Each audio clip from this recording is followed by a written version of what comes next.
конаци се тебе шакелата. Тя виж фотографа се мене гледай тема с него. Кой ли ми гайдат да ми западне? Значи на едно пътуваме улакама. Тъй ли? Той ми каза, че ти се вика, обадяха се вика на мене, че окунари ще имат сбирка. И аз викам, тя кака рада ми се обади. И викам, аз какво ще правя, какво ще струвам, трябва да ида. Трябва да ида. Ама знаеш ли ма како радо? Аз, значи, тръгнах само заради председателката и кмета.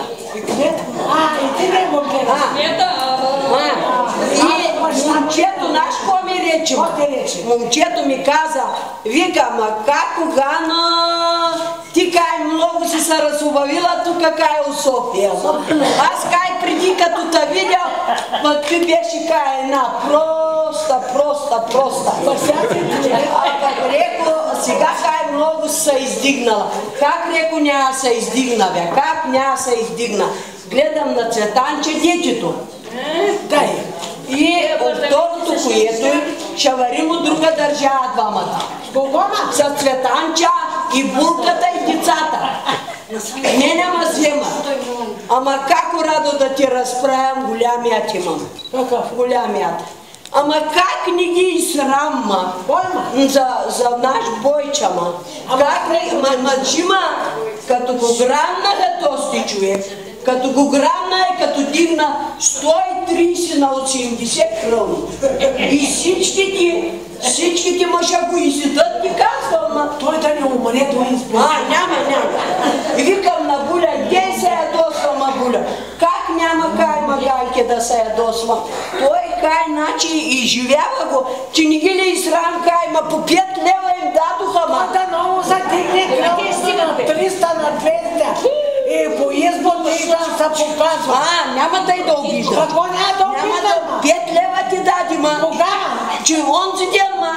И сега, за 14-та година, ма той не ме ги даде. 2,5% ще дигат пенсиите. Ако го сберем. Ще го сбереш. Ти за какво ще гласуваш? Че за Бойче ще гласувам. За кого ще гласувам? Махай са това си тука. Ти не знаеш за нищо. И Цветанчо, горкия, ма ще го разпилете с тези съдилища, ма. Той децата си не може да погледне. Не дей се смях. Хич не е за смях. Додоси и Мичо ми разправя за наша пена, ма кумшийката. Вика, като заланал, мъже им гълъбче, такосо на кос, и вика, чудил са кай, Ганке, чудил са, Мичо ми разправя. Чудил са кай, чудил са, толкова с години откак са се оженили.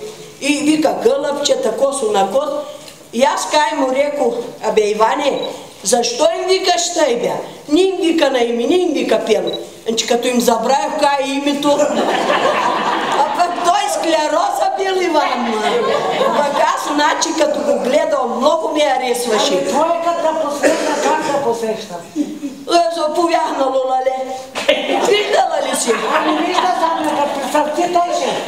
Че ти само седиш у София, Цветанчо, тоцак, коноцак, пък той горкеш, ой да пасе 500 всеко. Ама усидите? Усидите, ти ги плюскаш и ходиш като този папелко добре. Не съм го изобщо забравяла. А и сега като ще додох, че като сел парите и ще така и развидам, ще ходим край по блоковете. Реко, кое за стопан, пък той викал у градовете да ме разкарва. И имало хубави сайвани, пък той шолко и просма. Вика сайвани, не вика тераса, ами сайвани. Но той не е видял тераса, майко, не ги е видял. Той иначе, тъй се затърпял, че мога да търпя како радо. Чакай, аз гледам тук. У нас гледаше ми разпрязе за нея. Аз като гледам, то към моята пора май няма никой, ба. Те се млади, ма. Ама за моята пора пък има. За моята пора идеално. Гледай председателя на съвета как те гледа. Аз има време баща му. Айде го гледам. Васил. Те ама Стефан ме забравял, че бях приятелка на баща му. И даже не ми се обади да рече, добър ден, како те. Да, ама, а и тук гледам един с бастун долу горе и колко била. И се усмихва, че седнал до моя и се го бута. Митко, виждаш ли на кого се направи? Ама знаеш какво ще разправя? Остай тия селски работи, ма. Кой какво бутал, кой какво правил. Ние у градовете, аз много се изучил. Ти знаеш ли, ма, то Стефан Данаилов и разчита, ма. Видял, той ти са ученици и викат. Ама какво прави рачето там? И аз му викам, Боже, тя тъй се е рекла, уселена начина, проста станала, проста. И чак начи като наша Ивана и даже и името на мъже си не знае. Че те да го знам как се е казвал. Аз съм била малка тогава, като съм родил, пък как се казва мъже ми не го знае. Ама и вика сега. И вика. Стефан или Рашид? Рашид. Какой? Настояли ти на един чин с него? Да, като Стефан ми на и вика, ай той кай ще го зансеш на рачето. Какво? И аз вика, ай той, на рачето кай ще го зансеш. А то хубаво приема. Ай той вика, ай той ще го облача за бански. Той отдолу на той да вика, ай той ще го кай, не може да им подаря. Като идеш у София, ще кажеш на Рашид, като тръгне за Варна, за морето, да ми се обади, напременно, вече аз ще ги запазя тези тако и той трябва да ми ги облича. Той да ми държи. Виж пак селска работа да държи. Как си проста. Че аз съм вече на 80, пък той на 80. Да видиш ти какво ще стане.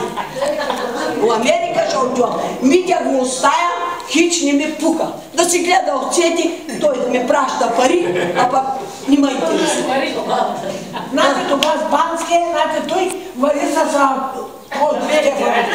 Аз пък кажи на Рашид, че аз ходя с дълги гащи до тук и нещата ги с Бански. Ясно ли ти? И той да ми става за нещо, увиснал от земя.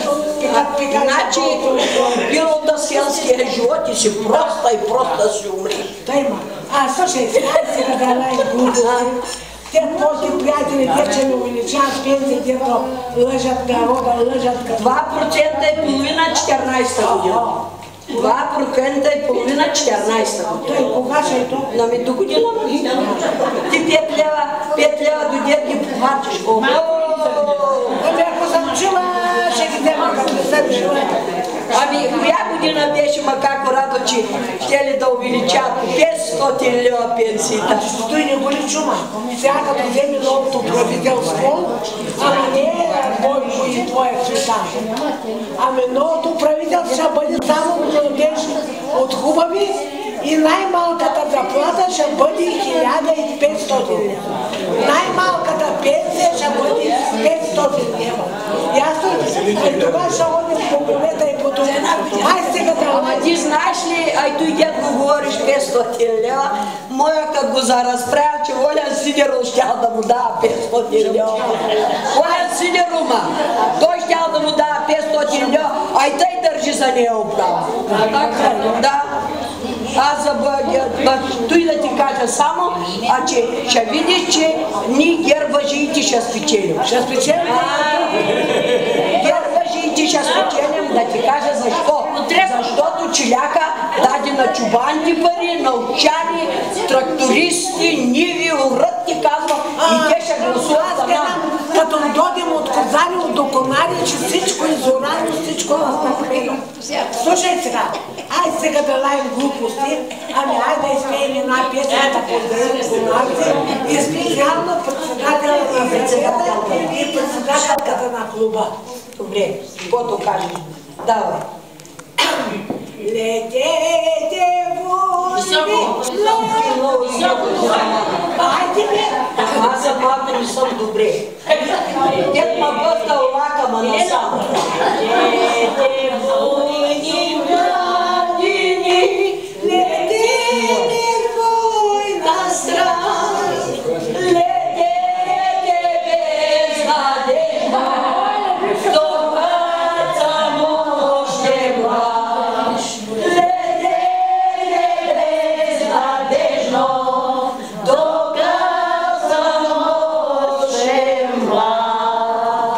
Браво!